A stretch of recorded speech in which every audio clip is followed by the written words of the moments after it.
বোঝে তারপরে তাকে পাশ কাটিয়ে চলে যায়। এদের মতো জালেম আল্লাহর দুনিয়াতে আর কেউ নেই। তারপরে রব্বুল আলামিন বলছেন এরা হচ্ছে যারা জালেম, তারা হচ্ছে অপরাধী। অপরাধী মানে কি? এরা আসামি। আর আসামি যারা হবে আল্লাহর দুনিয়াতে, আল্লাহ তাআলা বলছেন আমার ফর্মুলা হলো এই যে আমি কিছু কিছু আসামিকে এ দুনিয়াতে চাখিয়ে দিই মজাটা, আর অধিকাংশ আসামিকে আমি কিয়ামতের দিন চাখাবো তার কি ঠেলাটা আছে, মজাটা আছে। আমি বহু আসামিকে হ্যাঁকড়ামি করার কারণে এবং আল্লাহর কানুনকে বুড়ো আঙুল দেখাবার কারণে বলছেন আমি তাকে আযাবে গ্রেফতার করেছি, তাকে শাস্তির মুখোমুখি করেছি, এর নজির পাওয়া যাবে।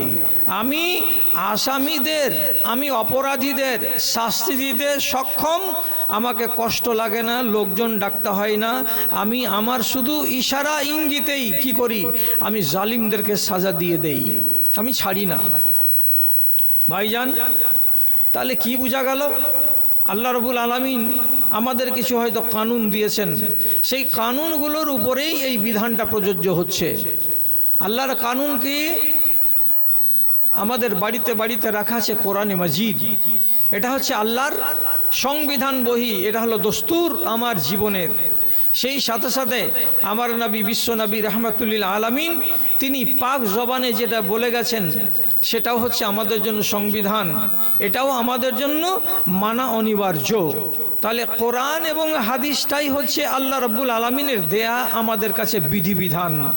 এই অনুযায়ী যারা চলে তারা ভালো মানুষ, তারা আল্লাহর প্রিয়। কেন? দুনিয়ার আইন দিয়ে বুঝাচ্ছি আপনাকে। এই যে ভারত চলছে, তো ভারতের একটা সংবিধান আছে। যারা সংবিধানকে মেনে চলে তারা ভদ্র নাগরিক, তারা সভ্য নাগরিক, তারা এই দেশে বসবাস করতে পারবে স্বাধীনতার সাথে, তারা সম্মানীয়।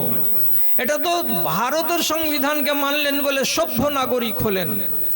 আল্লাহর সংবিধানকে যদি কেউ মেনে চলে, তো ভারতের মানতে গেলে যেটা সভ্য নাগরিক হয়, আল্লাহর সংবিধানকে যদি তারা কেউ মেনে চলতে পারে তো সেটা সভ্য কথাটা নয়, তারা কি হয়? তারা মুমিনিন হয়, তারা আল্লাহর মনোনীত বান্দা হয়। এবং তাদের সম্বন্ধে রব্বুল আলামিনের ওয়াদা আছে যে আগামী জীবনে তোমরা সুখ করবে, আগামী জীবনে তোমরা তোমাদের পছন্দের জায়গাতে পৌঁছে তোমরা ওয়ানাবিল আনন্দ ভোগ করবে। এটা আল্লাহ রাব্বুল আলামিনের ওয়াদা। তাহলে আল্লাহর সংবিধান বহি আমাদের সামনে কোরআন এবং হাদিস, এটাকে আমাদেরকে মেনে চলতে হবে। চলুন, কটা কানুন আছে আল্লাহর এই কিতাবে এবং নবীর হাদিসের ভেতরে। আপনারা শিক্ষিত এলাকার মানুষ, লম্বা চওড়া কথা বলে সময় নষ্ট না করে কম কথার ভেতরে, কম সময়ের ভেতরে অনেকটি কথা বলে দিচ্ছি। আল্লাহর কিতাবকে যদি আপনি মন্থন করে দেখেন তাহলে দুই রকমের কানুন পাওয়া যাবে। কি? একগুলো কানুনকে বলা হয় আদেশমূলক আইন, আর একগুলোকে বলা হয় নিষেধমূলক আইন। একগুলোকে আল্লাহ রাব্বুল আলামিন নিষেধ করেছেন তার ধারে কাছে যেতে আপনাকে, এটা হলো নিষেধমূলক আইন, এটা আল্লাহর আইন। আর একগুলো আল্লাহ তাআলা দিয়েছেন আদেশমূলক, যেটাকে আপনাকে করতে বলা হয়েছে। আপনি সর্বান্তক্রমে যত কষ্ট হোক না কেন এই আইনকে মেনে চলতে হবে, আপনি করবেন। যেগুলো করার কথা বলা হয়েছে সেগুলোকে যদি ছেড়ে দেন তো আপনি আসামি। যেগুলোকে আপনাকে ছেড়ে দিতে বলা হয়েছে সেগুলোকে যদি আপনি ধরে নেন তাহলে আপনি আসামি। কথাটা বুঝতে পারলেন? হয়তো কথাটা ঠিকঠাক হয়তো বুঝতে পেরেছেন। ওয়ালাইকুম সালাম। শেষ দেখছি, বলছি।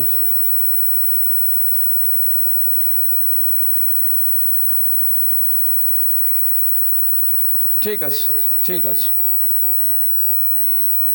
ধরাকে যদি ছাড়েন তো আসামি, আর ছাড়বারগুলোকে যদি ধরে নেন তো আসামি।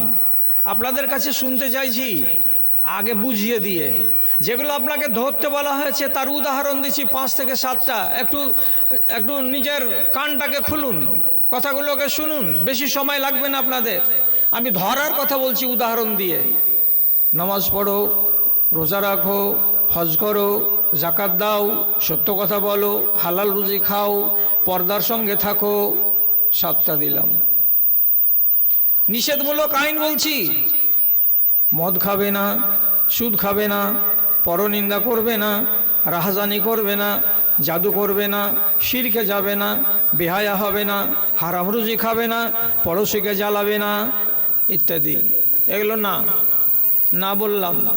কেউ যদি না বলে না মানে সে আসামি। কেউ যদি আদেশমূলক আইনকে আল্লাহর আদেশ হিসাবে না মানে, একটাকে যদি অগ্রাহ্য করে তো সে আসামি। আসামির কি ধারা আছে? ভারতবর্ষের কানুনে যেমন ধারা দেওয়া আছে, আপনাকে ধরে নিয়ে গেল থানায়, আপনার নামে চার্জশিট দেওয়া হবে, কোর্টে চলে যাবে চার্জশিট, একটা ধারা 397 ধারা দিয়ে আপনাকে পাঠালো। কি ধারা এটা? হতে পারে এই লোকটা মার্ডার করার ইচ্ছা করেছিল, কি ফাঁসি হবে, জেল হবে, সেটা কোর্ট বুঝবে। আপনাকে উদাহরণস্বরূপ একটা ধারা দিয়ে দিল, এই লোকটাকে আমরা এই জায়গাতে পেয়েছিলাম, তো কত ধারা দিয়েছে? 536 নম্বর ধারা দিয়ে আপনার নোটিশটা পাঠিয়ে দিল, চার্জশিট পাঠিয়ে দিল কোর্টে। যারা হাকিম তারা ধারা নম্বর দেখে বলে দিবে, ও তুমি মদ খাওয়াতে ধরা পড়েছিলে, যেটা রায় হয় সেটাই রায় হবে। আল্লাহ রাব্বুল আলামিন তার বিধি বিধানের প্রত্যেকটার পেছনে একটা করে ধারা লাগিয়ে রেখেছেন। যদি আপনি অমান্য করেন তো তাহলে সেই ধারা প্রযোজ্য হবে আপনার উপরে। মানবেন না সেটা পরের কথা। আপনাকে উদাহরণ যে কটা দিয়েছি সে কটার দিকে তাকান, আর তাকার পরে আপনাকে বলছি, যদি আপনার দ্বারাই হয়ে থাকে তাহলে আপনি নিজেকে আসামি হিসাবে সাব্যস্ত করুন, আর তাড়াতাড়ি নিজেকে মুক্ত করবেন কিভাবে সেটার ব্যাপারে আপনি ভাবুন। আল্লাহ বলছেন কোনো আসামিকে ছেড়ে কথা নয়। একজন নাম বলছি আসামি, তার নাম ফেরাউন, খুব বেড়ে গেছিল, তাকে নীল নদীতে ডুবিয়ে আল্লাহ রাব্বুল আলামিন মেরেছেন। তুমি চিনো না আমাকে, কিভাবে আমি আমার কলকৌশলকে ব্যবহার করি? আপনাদের হয়তো জানা আছে, এমন একজন লোক মুসা নবীর রিশতাতে হলো খালাতো ভাই, তার নাম হলো কারুন। বেশি যখন অহংকারে মেতে উঠল, মানুষকে মানুষ বলে মানে না এবং কোনো আল্লাহ রব্বুল আলমিনের বিধিবিধানকে পাত্তা দেয় না, তখন রব্বুল আলামিন ওকে করলেন কি, জমিনের বুককে চিরে দিয়ে মাঠের ভেতরে ভরে দিলেন। সহি হাদিসে লেখা আছে, ইন্নামা ইউজালজিলু ফি বাতনিল আরজি ইলা ইয়াউমিল কিয়ামা, যতদিন কিয়ামত না হবে ততদিন পর্যন্ত এই কারুনের মতো বেঈমান অহংকারী আল্লাহর জমিনে প্রতি সুখে কিংবা দুঃখে প্রভু যখন যেমন থাকি, এই মোনাজাত করি খোদা তোমায় মনে রাখি, আমি তোমায় মনে রাখি। এই দুনিয়ার মায়ার ফাঁদে আমায় যেন নাহি বাঁধে, সবার সেরা তোমার জিকির মোহাব্বতে রাখি, এই মোনাজাত করি খোদা তোমায় মনে রাখি, আমি তোমায় মনে রাখি। কুল মখলুকাতের মানব জাতি আশার মোহজাল, আল্লাহ ছাড়া ফানা হবে, সব হবে কঙ্কাল রে, সব হবে কঙ্কাল। তবে কেন মাটির দেহের যত্নে লেগে থাকি, এই মুনাজাত করি খোদা তোমায় মনে রাখি, আমি তোমায় মনে রাখি।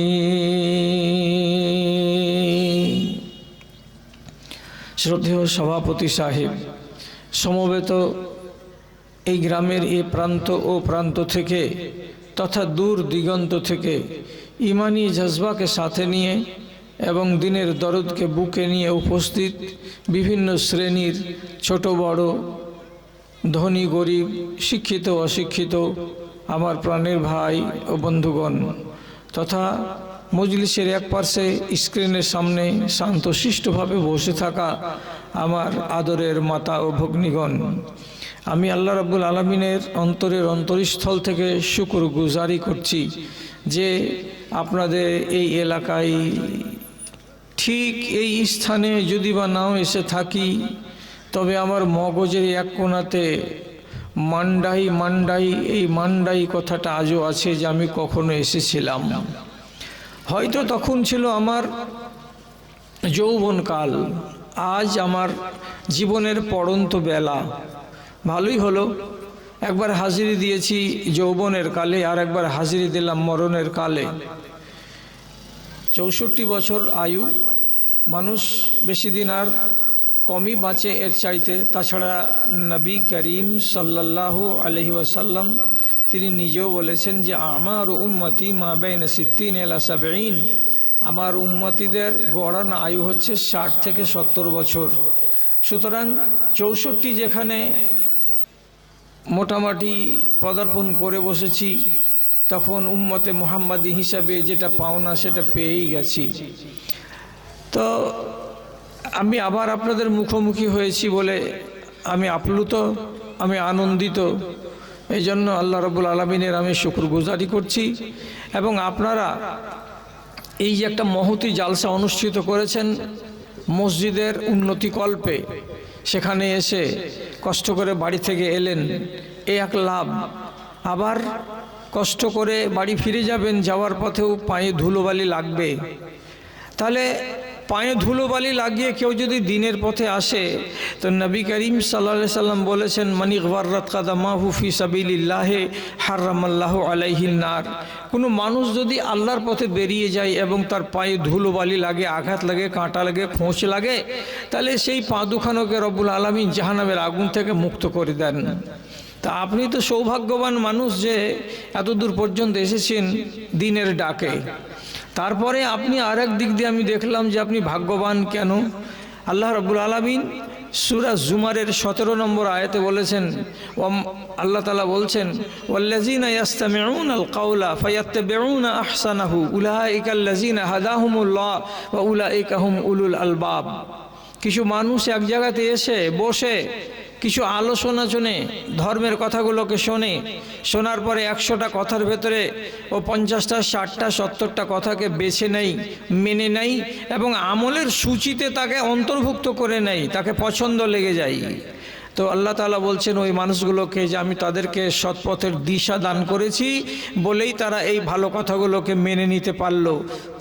তারপরে আবার আল্লাহ তাআলা বলছেন উলাইকা হুম উলুল আলবাব, এরাই অত্যন্ত চালাক মানুষ। তো চালাক কেন? যারা আল্লাহর কথা শুনে নেয়, তারা নিজের দেহটাকে জাহান্নামের আগুন থেকে বাঁচিয়ে নেয়। তো আপনি চালাক যে আল্লাহর ফরমাবরদারি করবেন বলেই তো দিনের কথাগুলোকে স্বীকৃতি দিতে পারলেন, আর আপনি আপনার দেহটাকে আগুন থেকে বাঁচাতে পারলেন। তাহলে দ্বিতীয় নম্বর গুণে আপনি সমৃদ্ধ যে আপনি ওলামায়ে দ্বীনের মুখ থেকে দ্বীন ও ঈমানের কথাগুলোকে শুনছেন। অবশ্যই আপনাকে এক একটা পছন্দ না হতে গেলেও অনেক কথাই পছন্দ লেগেছে।